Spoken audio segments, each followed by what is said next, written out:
What's going on, guys?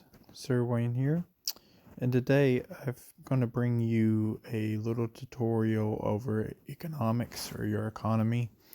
And I'm getting messages of, hey, Sir Wayne, how is it that all these guys have all these troops and they have uh, all these resources and such, and I don't. So basically, what I'm going to go over is something like how I build my economy. And this is going to, mine's going to be different than what yours is going to build, but essentially it's going to be very, very similar. But anyway, so let's hop into this. So first things first is like oil, like is level one for me. You got to think of what do you want to build, right? So your iron and oil and your rare materials is going to help you build up your economy, build your industrial plants, right? As you see, it costs iron, oil, rare, and money.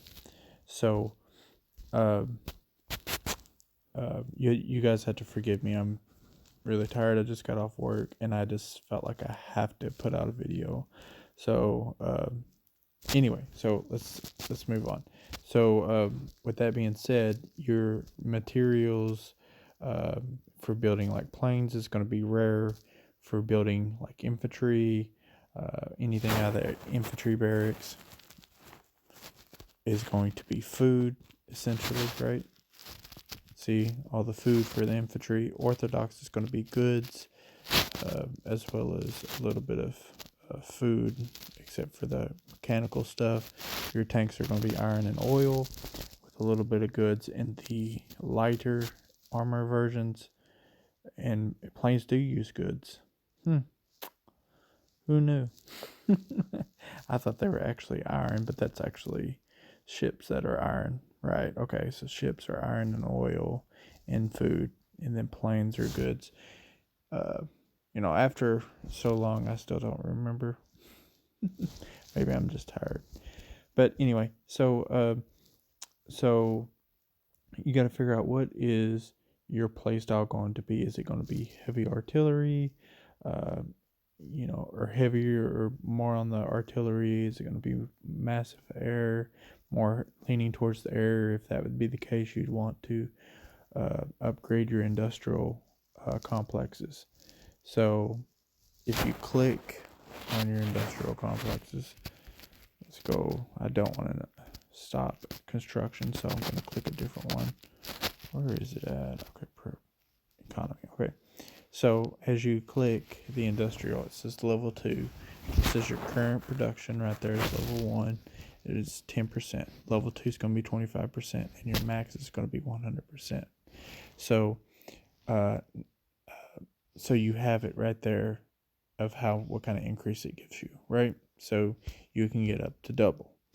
All right. So now this is not the same in royal territories. So for example, like let's say, see, this is goods. Okay. So you would click construction. I don't want to go to that one because that's already been, because I'd have to, if I clicked it, I probably would I deactivate it? Okay, so it won't even pop up for me. Okay, here we go. So as you see, level 3, all the way to level 3. So it's not showing the others. So let's just go over here to one that haven't been built at all.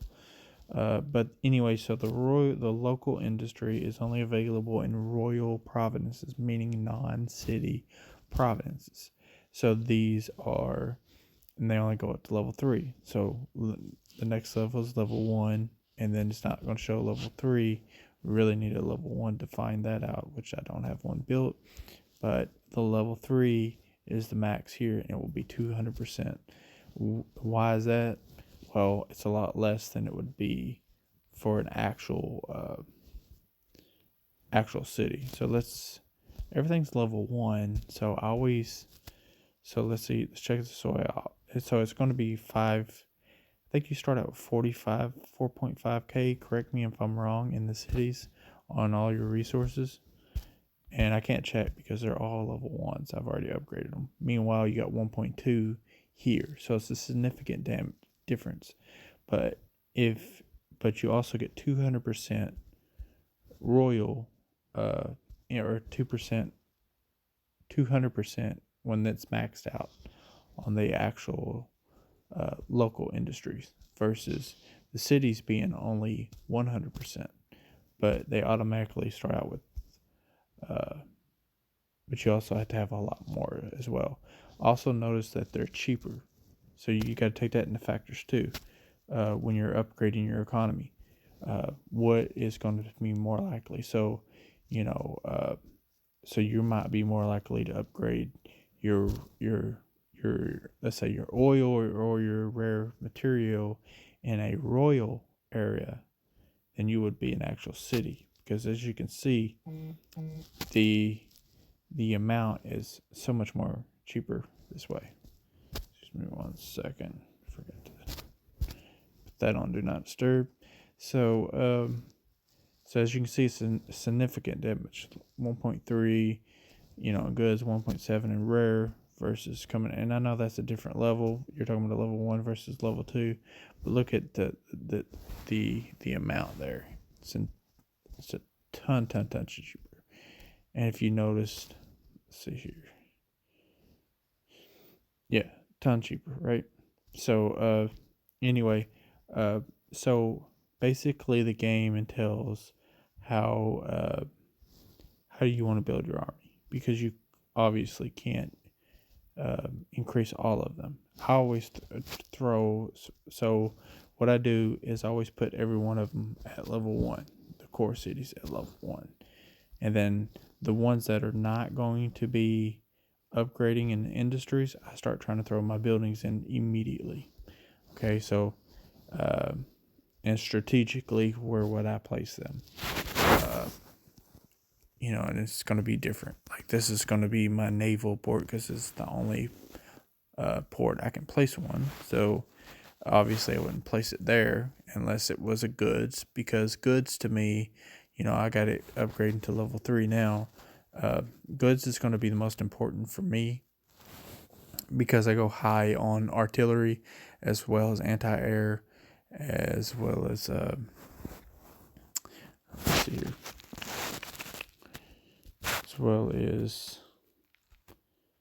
I do run some I do build infantry right off the bat, which is not going to affect me long term. I do go mechanized infantry, which is not goods. Here, but all of this is going to be goods. I do run the SP artillery and the bigger maps, so definitely going to be running all that essentially, as well as tank destroyers which would be my allies build, would be tank destroyers, which actually doesn't have any goods at all. But as you can see, you're going to run high in planes as well, your air force. So goods is very, very, very important. Food can also be very, very important mid to late game, but not right off the bat. It's not very useful. So as you can see, it's only a level 1 for me. But meanwhile, the goods is going to be a level 3. It's just a better resource in my opinion. Meanwhile, goods is still at a level 1. I would actually be bringing that up. Actually, goods is going to be really good for bringing in those secret rockets, as well as of course upgrading your actual industrial complexes, right? So, and we're going to move on to and I'm sorry if this video is going to be a little bit long, but I really want to get some of break it down into more detailed versions for you guys, so you can really, really understand where I'm coming at and to the detail of it. So it's not going to be, obviously it's not going to be a quick video. So as you can see, this is day 6, and I'm already maxed out on goods. Okay, food's at a level 2 because it is a little bit better. Still level 1 at fuel, level 1 at iron, and level 2 upgrading to rare. Okay, so as you can see, that's still this is a little bit later date, so but I also have goods max or food going about to be maxed out here, and I have no more goods at all. So that's probably the reason why I went super deep on trying to do that. I really got shortened on the goods here. So I would also recommend that you don't upgrade outside your core territories until, and what your core territories are is anything without these lines in it. See how these little lines are? And you can see in the top it says Core Providence, California. Core Providence, Colorado. See the difference in land texture? Or you can just click it and it'll tell you what the core provinces is. So anyway, so you get 100% of your core providence as far as resources, money, morale, versus someone else where you wouldn't get as much. So let's click, for example, Grand Junction has level 1, 6.6 in oil. Let's go to this oil, 1K. Now I know the morale is down, but still 1K. So you're only going to get at max 25% of what would you get from unless they've changed it, 25% of a taken land versus 100% of your own core territory. So, which actually makes it very useful to have a puppet to give you that kind of thing. So, but that's more in a role play. So, like I said, I'm going to be more on goods versus somebody else like who would be running more heavy like battleships and such. You'd probably be more leaning towards the oil and the iron, and if you're running tanks and such, you'd be leaning towards iron and oil as well. So, if you were running like high infantry, you'd be using more food and such. So it just really depends on what you want. Obviously, you want more of a balanced build. That's why when you look into my builds, I run the mechanized infantry, which I don't have research just yet. Super early. Tank destroyers to run up. What do they run up? They don't use goods at all, I believe, right? Yeah, they use oil, iron, and rare. So, and I do run these ACs, which do run some goods. But if you guys remember, I started to run mech infantry because of allowed me to eat up some food in exchange for goods. I swapped them out for the ACs, but I still run one AC. But still, as usual, always running heavy anti-air and good artillery or decent artillery. Level 1 regular artillery, and the SP artillery is definitely going to be upgraded for sure, and really good air, really upgraded air. So like it's basically how you want to run the game, how you plan on making your builds, how you plan on pumping your troops out. One of the biggest tips I can give you guys for economy is if you're like, let's go back to the Clash of Nations that I just joined. So if your economy is, you're trying to build your economy and such, here's the tip. Would you stop bringing that up? I get it 100%. I already bought stuff. Leave me alone. So anyway, so you see how my food is at 500. So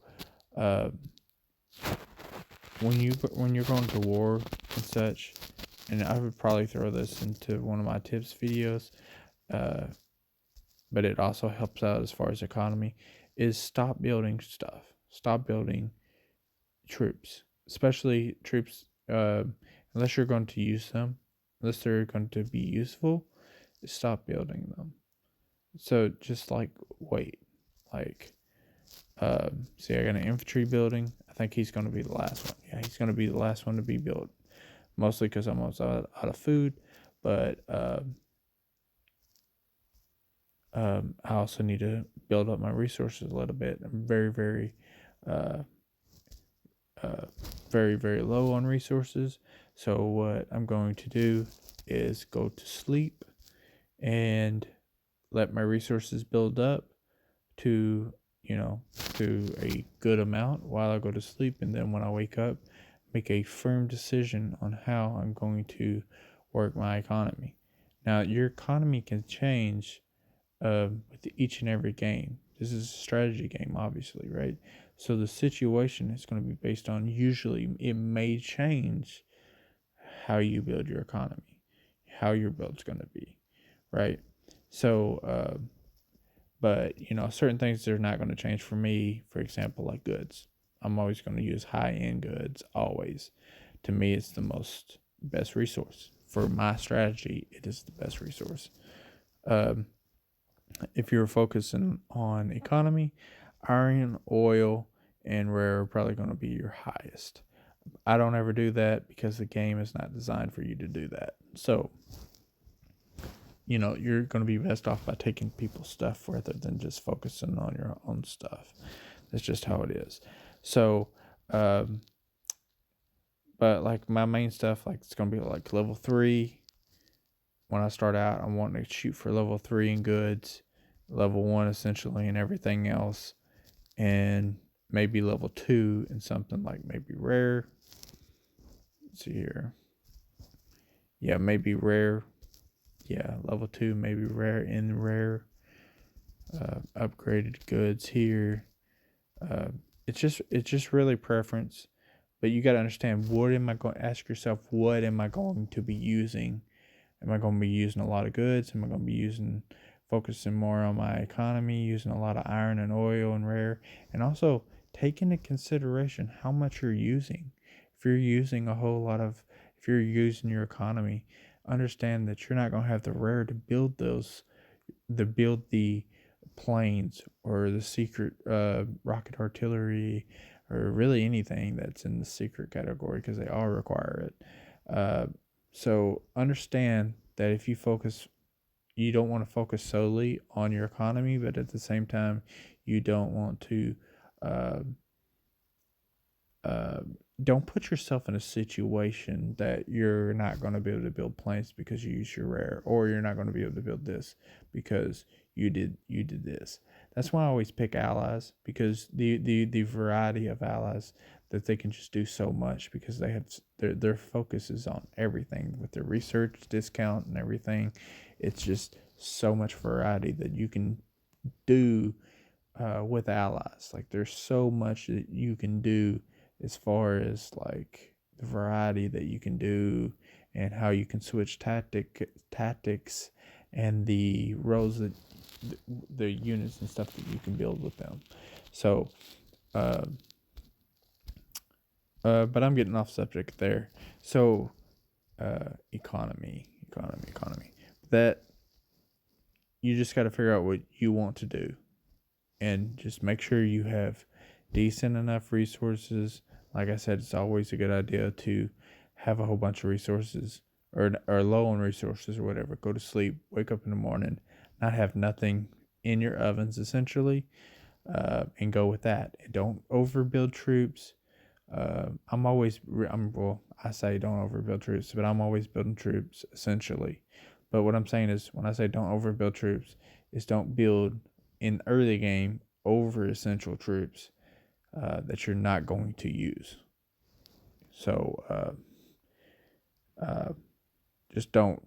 But at the same time, you want a quick balance of, don't overdo your economy where you can't build troops.